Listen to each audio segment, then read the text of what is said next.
Assalamualaikum warahmatullahi wabarakatuh. Bismillahirrahmanirrahim. Alhamdulillahirrabbilalamin. Wassalatu wassalamu ala asrafil anbiya'i wal mursalin wa ala alihi wa sahbihi ajma'in, amma ba'du. Pada kali ini kami akan menyampaikan tentang apakah menelan dahak membatalkan puasa? Berikut keterangannya. Puasa di bulan Ramadan diwajibkan oleh syariat bagi seluruh umat Islam. Kewajiban ini secara tegas disampaikan dalam firman Allah Subhanahu wa Ta'ala, yang artinya, "Wahai orang-orang yang beriman, diwajibkan atas kamu berpuasa sebagaimana diwajibkan atas orang sebelum kamu agar kamu bertakwa, yaitu beberapa hari tertentu. Maka barang siapa di antara kamu sakit atau dalam perjalanan, lalu tidak berpuasa, maka wajib mengganti sebanyak hari yang dia tidak berpuasa itu pada hari-hari lain." Quran Surah Al-Baqarah 183-184. Banyak hal yang terjadi pada saat seseorang menjalankan puasa.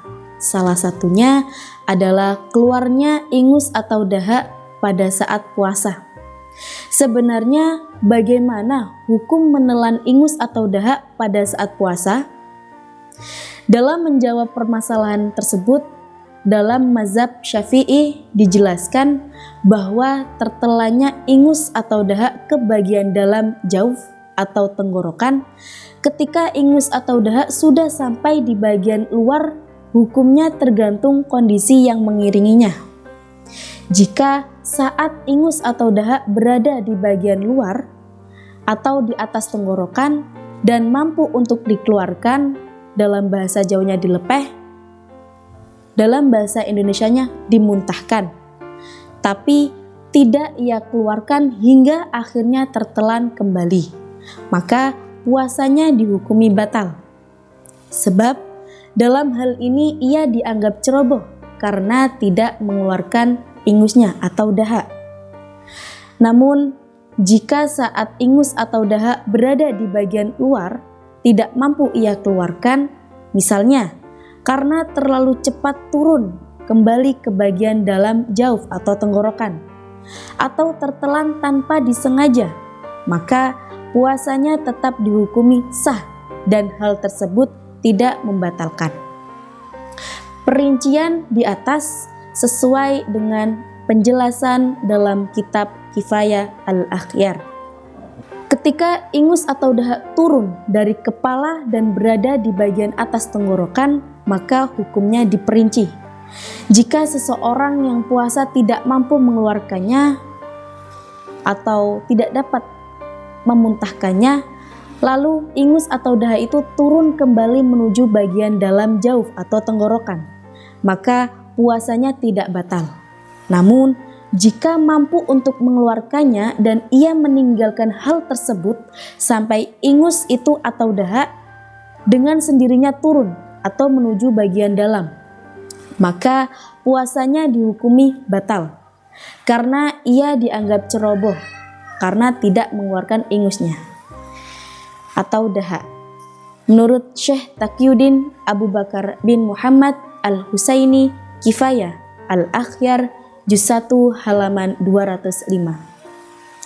Sedangkan hukum mengeluarkan ingus atau dahak dari bagian dalam atau di bawah tenggorokan menuju bagian luar atau di atas tenggorokan dengan sengaja, lalu segera ia buang keluar, maka dalam hal ini terjadi perbedaan pendapat di antara para ulama. Menurut pendapat yang kuat, hal tersebut dianggap tidak membatalkan puasa, sebab kejadian demikian sering sekali dialami oleh orang yang puasa.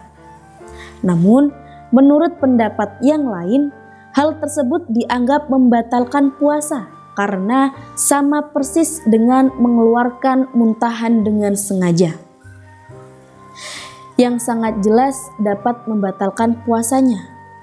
Berbeda halnya ketika ingus atau dahak tersebut tidak dikeluarkan, tapi justru ditelan dengan sengaja, padahal mampu untuk dikeluarkan. Maka hal ini secara jelas dapat membatalkan puasa. Penjelasan di atas seperti yang dijelaskan dalam kitab Al-Mawsu'ah Al-Fiqhiyah Al-Qawaitiyah. Menurut mazhab Syafi'i, dalam hal ini menelan ingus atau dahak hukumnya diperinci. Jika ingus atau dahak dikeluarkan oleh dirinya dari bagian dalam dan ia membuangnya, maka hal ini tidak masalah atau tidak membatalkan puasa. Menurut qaul asyah atau pendapat terkuat, sebab hal ini terjadi berulang-ulang. Menurut sebagian pendapat, hal tersebut dapat membatalkan seperti halnya hukum memuntahkan. Jika ingus atau dahak itu keluar dengan sendirinya atau terbawa saat batuk, lalu ia mengeluarkannya, maka tidak batal puasanya. Jika ia menelan ingusnya atau dahak setelah sampainya ingus atau dahak pada bagian luar mulut, maka puasanya batal. Ketika ingus atau dahak berada di bagian luar mulut, maka wajib untuk memutus aliran ingus menuju tenggorokan dan mengeluarkan ingusnya.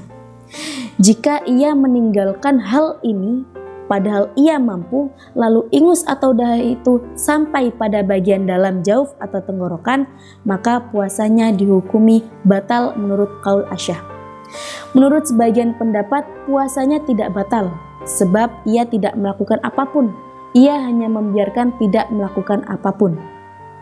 Dengan demikian dapat disimpulkan bahwa menelan ingus atau dahak pada saat puasa dengan sengaja ketika ingus atau dahak sudah berada di bagian luar atau bagian atas tenggorokan, maka membatalkan puasa.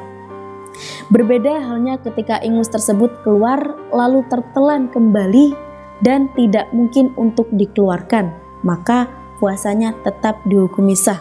Wallahu a'lam. Itulah tadi keterangan mengenai hukum menelan ingus ketika berpuasa. Mudah-mudahan bermanfaat bagi kaum muslimin dan muslimat dimanapun berada. Akhirul kalam, tsumma assalamualaikum warahmatullahi wabarakatuh.